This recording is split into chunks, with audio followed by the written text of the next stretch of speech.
Hey guys, this will be video 2 for the vintage White Falcon replica series. And what I'm going to cover in this video is just a continuation of the introductory information since I got cut off. So what I'll do is just kind of start talking about the hardware a little bit more. We've already covered this enough that you probably know where it is that I'm going and what it is that I have to get me there. So on that note, why am I even doing this project? Primarily because this one's coming to a close. It's not finished, but there's I can't really do any more videos related to that guitar because I'm letting the neck settle in. I'm preparing to do all the fretboard work and all that jazz. So I don't want to rush that guitar just to keep the series going. But since there's some traffic interested in this guitar, I'm reaching out to all of my Gretsch head brethren, and I'm going to try to keep us all preoccupied doing a really cool project. And if you're into the 6120, odds are you probably like the Penguin, and for certain, the Holy Grail item is we would all love to get our paws on a White Falcon, which I've never even seen one. I don't have a clue what they sound like or play like, but I have heard some really incredible sound clips on YouTube, and I got a feeling, what's causing those tones. And one of the attributes will be based on the fact that the top is the European spruce and or possibly Adirondack spruce. I'm not sure, but it is a solid top. It's not a plywood top like this guitar. It has much more depth and clarity and warmth. So so again, as I had mentioned, I'm sitting there on eBay, and I always watch this stuff, and this stuff started popping up, and I realized, oh man, this could be an opportunity for me to spend a boatload of money that I don't need to be spending, or I might luck up and get a smoking deal on some of this stuff. So, and I did. I did really well. I'm really happy with it. So I've already shown this, but nonetheless, we got the vintage PAF. Both of them. Well, not PAF. They are serial numbered. Um, I will clean these, but not so much so that they shine. To me, that's just nasty. You don't want to leave them that nasty. But there's a lot of residue on there. Original strap buttons with the original hangers, screws. Holy grail item here, the original pickup rings with all 8 screws, the little short gold screws. And then here are the 3 switch tips. And you might be saying, well, why would there be 3? Well, one of these switch tips would have gone. What was it? Dun, dun. Well, I'm losing my train of thought. Anyway, it doesn't matter. So there are 3. I will only need one of these because I'm going to do the same thing in the guitar that I build, where it will be laid out with this wiring harness configuration. The pickups will be hot. They will be wired volume, and then master volume with a Kinman treble bleed network. But then where the mud switch originally would have been, even in the Falcon, I'm going to have my master tone control there, which will be a 525K CTS pot. And that'll just be, and then of course you'll have your switchcraft 3-way in that position right there. So I say that to say this, as I always say, um, I'll only need one of these switch tips, and these other 2, maybe I'll just sell them or give them away or something. So what else will I need? I'm going to use these Waverly tuners, even though they're not really appropriate. But I think if anything, it'll be cool, as I had mentioned, to keep Pop's guitar together and performing in tandem with all the original parts. I may have covered this in the first video. If I did, I apologize, but I'll cover it again. Brazilian rosewood. Let's see if I can get that to show in the camera. Beautiful, beautiful. It looks more like a chrome than a nickel, but the saddles are definitely aged, and very rare item. That'd be a 1962 or 63 Gibson ABR1, and that is, as I mentioned, true Brazilian rosewood, already cut and fit to fit atop the Gretsch. So that way, when I'm doing my carve work, I'll be doing a lot of matching here. And here was the string mute knob. That's not necessary. I won't be needing that. But I've even got things like the original pick guard bracket, which I probably will run a pick guard on it. Because it's going to be a big body jazz guitar, the strings are going to be fairly high. It probably will need a pick guard, but the pick guard will be clear acrylic. It will not be. I just don't care for this. I don't like this at all. I think that's really an afterthought that was obnoxious, and it covers up the beauty of the guitar. You just lose so much of the appearance. Okay, so what I'm gonna do, I'm gonna pause the video and then clean off the table, regroup, and then I'm gonna talk about what what you what you would want to do if you're truly going to move forward in doing a project like this. And keeping in mind, as this video series progresses, it's really just going to be me uh, doing this project, and then I'll kind of show you what I've accomplished that week or that day or that period of time between the laps. I'm not going to go into extensive detail about how to install a Bigsby, how to align the Bigsby, because I've covered that exhausted in exhaustive format already, and I don't really want to waste the time because I just want to get this baby knocked out and just keep it going. So if anything, this video series might almost just be more so entertainment than anything as we watch it materialize. But let me check the time. All right, about 6 minutes. I tell you what, let me do this before I pause. Let me kind of recap the specs so that we all know what it is that we're considering here, because not everybody out there knows exactly what a white falcon is and how it relates to the Gretsch family, because there were very few of them even made, and they just were, and it's a shame that there weren't more of them out there. But I think they probably realized they didn't need to build many of them because they already had the country club in action, and the White Falcon really was nothing more than just a country club painted white with the sparkle bling and all that stuff. Now, I may be wrong about some of that, but for the most part, I'm almost certain that it's the identical guitar. And I'll just stop because I don't want to waste any time. But nonetheless, I do want to build this guitar, and I want to build it per a very particular era, and it's probably going to be either 1958 or 1959.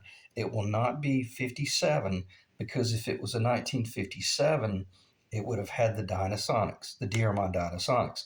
58 is when these babies came out. So if you're going to build a 58, I need to make certain that I clarify what the specifications for the 58 would be, because I don't want to end up with it looking too much like a hybrid. This little guitar right here is more of a hybrid. Uh, Obviously, when you look at the Headstock logo, it doesn't say Gretsch. It has my initials on it because it's my personal guitar. And even this Falcon that I'm about to build, the replica, it'll be the same thing. I'll probably do the exact same logo. Why? Because it'll be the big brother to this little guitar, and they'll look very much almost identical and complementary in that respect. So let's talk about the specs in a recap format very quickly. Let me check the time one more time. 8-9 minutes. Okay.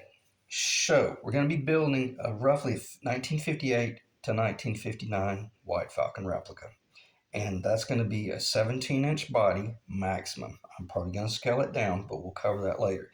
I definitely am going to be going 2 7/8 of an inch thick, because my 1957 Chet Atkins, which was actually more the guitar that Dwayne Eddy really kind of crystallized in our memory, because mine was the cherry red, and it was 2 7/8 of an inch thick.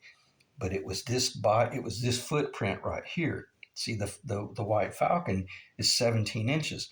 This one's 15 3/4, and that is a night and day difference. The 17-inch big body jazz guitar, that's a big guitar, and I'm not so certain I want to go that big.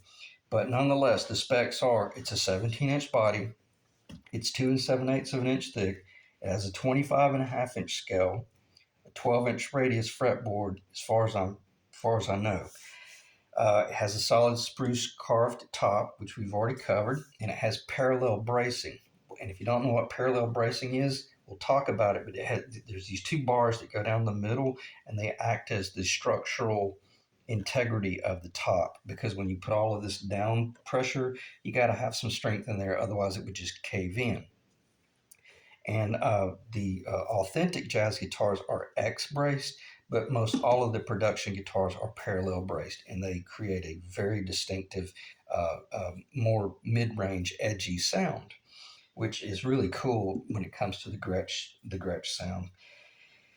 And it'll be a maple body and a maple neck. The transition or the approach I'm going to take, rather than trying to produce a plywood maple sides, because all of my jazz guitars that I built per the Robert Benedetto specs, they were all solid wood. They were solid carved tops, solid carved backs, solid sides that were steam bent.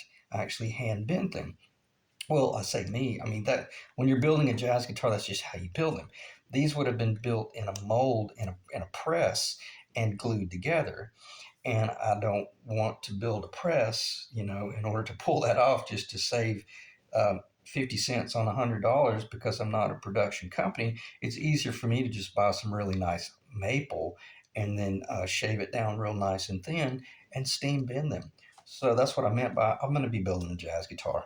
The back will be solid maple that I will carve to profile, and then the top will be solid either Douglas fir, which I have, which is from the late 1800s, or I say or no, I'm definitely going to use that because that was wood that belonged to my dad and my grandfather, and that would be really cool to be able to put that to good use. And the tap tone of that wood is unbelievable. So my guitar will have the solid top, but it'll be Douglas fir. And then I'll have solid maple sides that'll be steam bent, and I'll have a solid back that will be hand carved. And then I'll build the two-piece maple neck, if not three-piece, identical to this, if I can't use this one, and cut this up a little bit and repurpose this. There's a possibility I can, but this guitar neck was actually designed for a very, very short scale a Les Paul. So it's very close. If I go with a 25 and a half inch scale, which was a very long scale, um, there's a possibility I might mount my neck at the body at the 17th fret. I'm sorry, the 14th, 15th, 16th, at the 15th fret. Yeah, at the 15th fret rather than the 14th. In other words, I might be able to split some hairs and use this neck. Why? Because I even have the Gabon ebony that I've had this for a long time that I've been kind of saving for this type project. So it's about 3/8 of an inch thick, which will get shaved down and be a beautiful, beautiful fretboard. And what type wood did Gretsch use for their country club and their white Falcon? They used the Gabon ebony, so it'll be very true to historical specs. Okay, so the kicker is going to be: am I going to be going with the neoclassical, you know, fretboard markers, or am I going to be going with the hump top inlay? I'm not really there yet because I want to do a little bit more research. But right now I'm leaning towards the neoclassical, but I may change my mind. Um, my harness will be basically identical to this over here, as I've already mentioned, and it'll have the master tone control up there where the mud switch would have been. And then, and here's what's really cool. Uh, I've got an idea. Let me check the time. I have an idea about doing a trestle braced guitar that you can disengage. Okay, so stay tuned to that because I'm working on that design. I love the idea of this guitar being a true jazz guitar where the back breathes and moves, but I do love the idea of possibly having it trestle braced because I just found out that if the information is correct, they did trestle brace the country club in the in 50. excuse me, in 1957, I believe, if not 58. So that's pretty bizarre that they were trestle bracing their guitars the 59, um, before the 59. So anyway, just that's some of the interesting and intriguing information that I've yet to really uncover.